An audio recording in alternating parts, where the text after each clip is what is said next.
Sahabat Shalom, Yaladim yang dikasihi Elohim, jumpa lagi dengan Ima Ira dalam parasat Kitisa, yang artinya ketika kau ambil. Kamu sudah siap dengan kitab suci kamu dan peralatan tulis, ya, buku dan juga pena.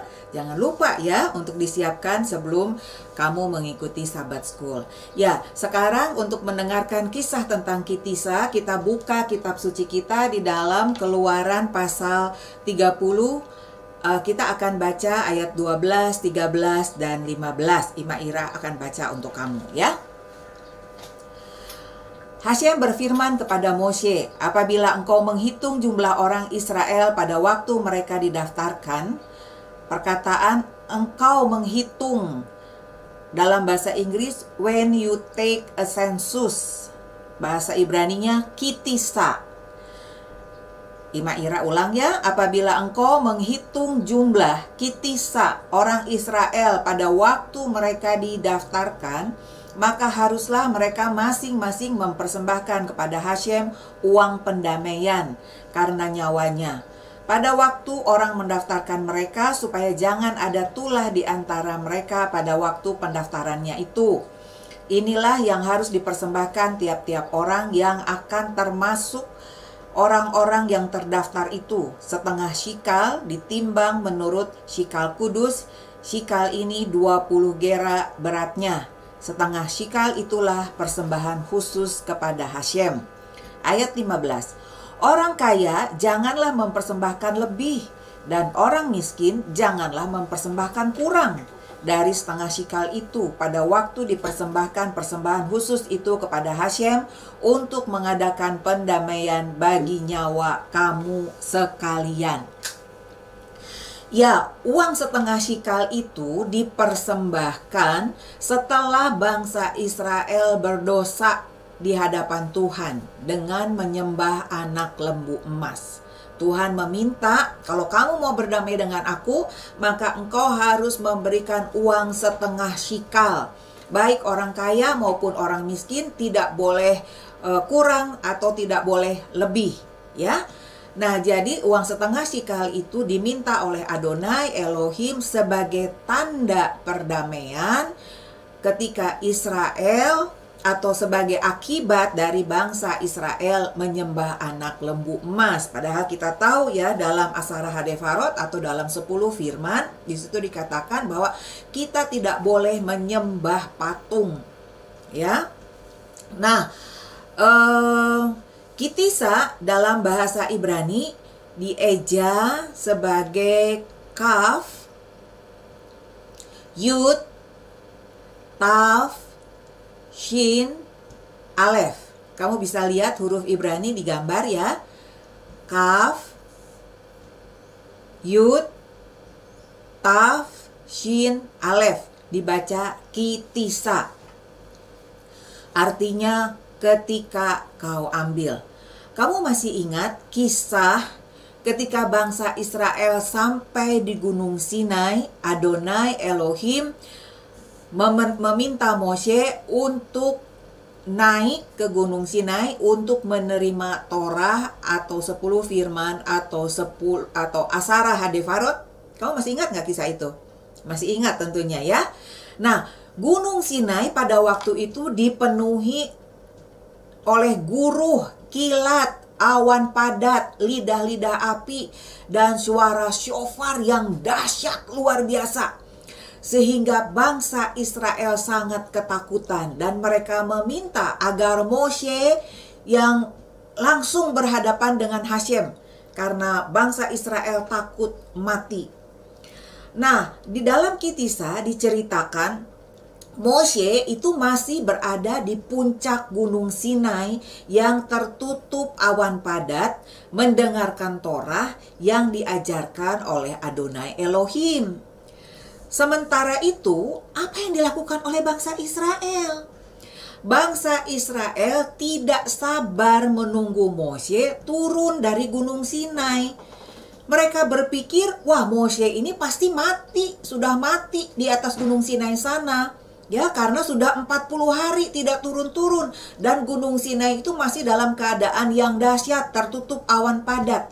Dan kamu tahu Gunung Sinai itu bukan seperti gunung-gunung yang ada di Indonesia. Tidak ada pepohonan ya, sehingga tidak ada embun, sehingga tidak ada daun-daun juga yang bisa dimakan. Sehingga bangsa Israel menganggap Moshe itu sudah mati. Lalu mereka meminta Aharon ya untuk membuat ilah yang akan menggantikan Moshe untuk memimpin mereka masuk ke tanah perjanjian. Aduh, capek deh ya. Masa bangsa Israel meminta Aharon untuk membuatkan ilah bagi mereka sebagai pengganti Moshe untuk memimpin mereka masuk ke tanah perjanjian? Itu kan tidak benar ya. Nah, tetapi Aharon ini dia merasa terdesak karena seluruh Israel meminta Aharon. Bukan seluruh sih, ada beberapa orang yang tetap setia ya menunggu Moshe di kaki Gunung Sinai. Nah, Aharon karena terdesak, akhirnya Aharon mengatakan, udah kalau begitu kamu kumpulkan deh anting-anting emas yang ada pada kamu. Ya, terus akhirnya bangsa Israel mengumpulkan anting-anting emas, lalu kemudian Aharon membuat patung yang berbentuk anak lembu emas. Waduh, ya. Nah, Adonai Elohim tahu nggak apa yang diperbuat oleh Aharon dan bangsa Israel? Tentu tahu ya, karena Adonai Elohim itu dia maha melihat. Nah, Adonai Elohim dia melihat apa yang dilakukan oleh bangsa Israel dan menjadi sangat marah. Kita membaca di dalam Keluaran pasal 32 ayat 7 dan 8 ya. Keluaran 32 ayat 7 sampai 8. Berfirmanlah Hashem kepada Moshe, pergilah, turunlah, sebab bangsamu yang kau pimpin keluar dari tanah Mesir telah rusak lakunya. Segera juga mereka menyimpang dari jalan yang kuperintahkan kepada mereka. Mereka telah membuat anak lembu tuangan, dan kepadanya mereka sujud menyembah dan mempersembahkan korban, sambil berkata, hai Israel, inilah Elohimu yang telah menuntun engkau keluar dari tanah Mesir. Waduh, Adonai Elohim yang perkasa, yang dahsyat, yang luar biasa, pencipta langit dan bumi, disamakan dengan patung anak lembu emas. Menurut kamu gimana? Betul nggak bahwa anak lembu emas itu yang sudah memimpin bangsa Israel keluar dari tanah perbudakan di Mesir?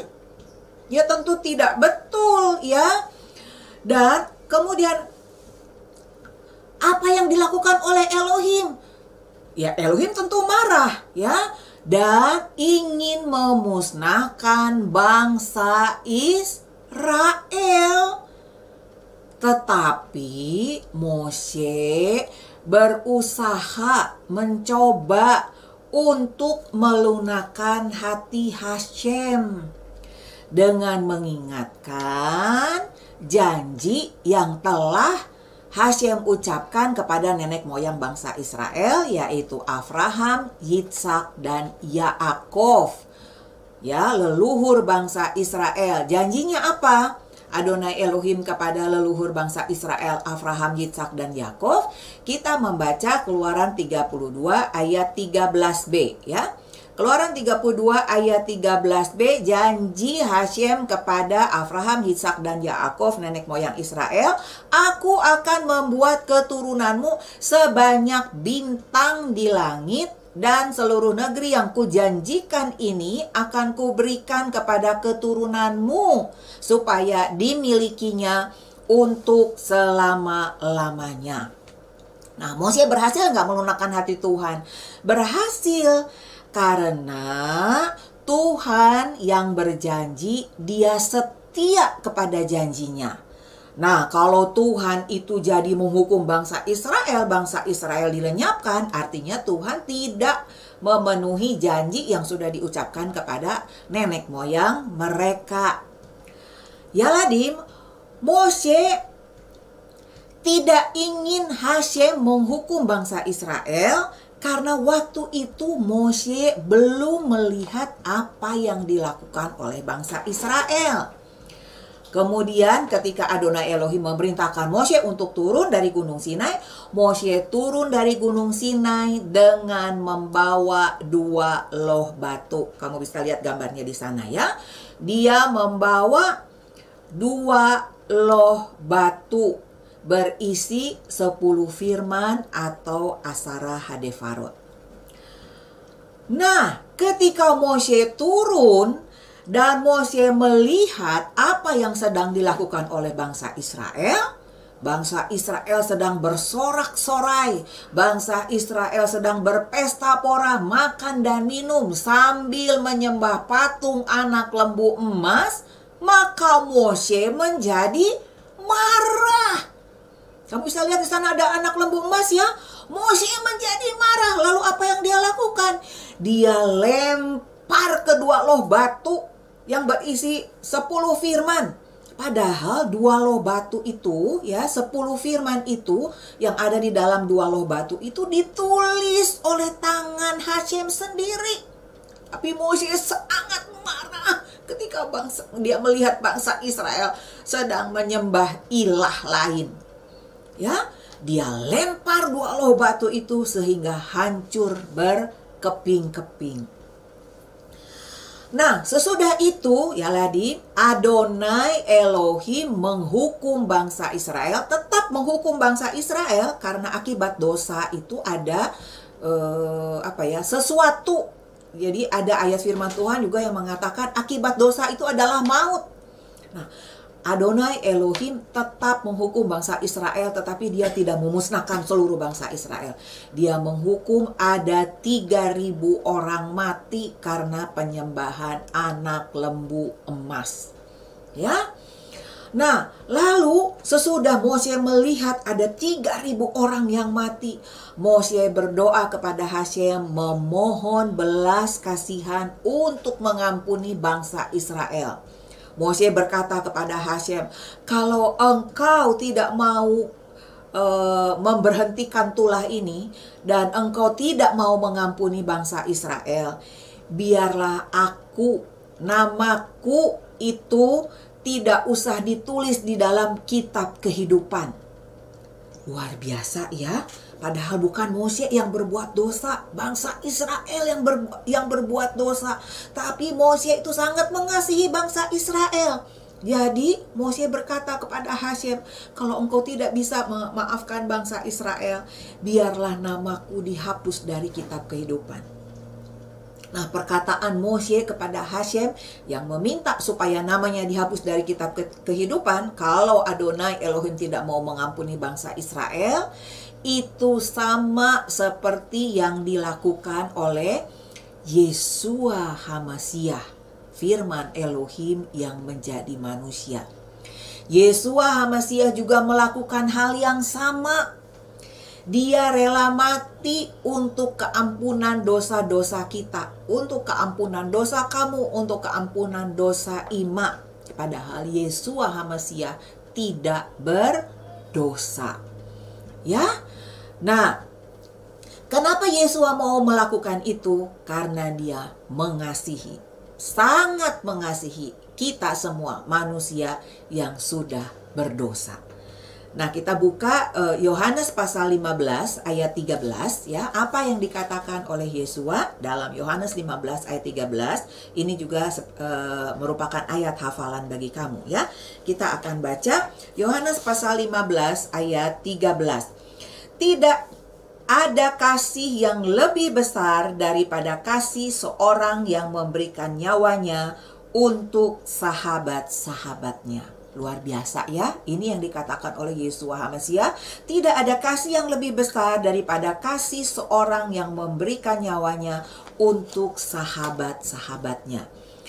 Kita semua manusia sudah berdosa di hadapan Adonai Elohim. Yeshua HaMashiach begitu mengasihi kita. Ya, Bapa di surga melalui Yeshua HaMashiach begitu mengasihi kita. Dia sebetulnya tidak ingin ada seorang manusia pun yang binasa. Sehingga dia memberikan anaknya yang tunggal, Yeshua HaMashiach, mati untuk keampunan dosa kita semua.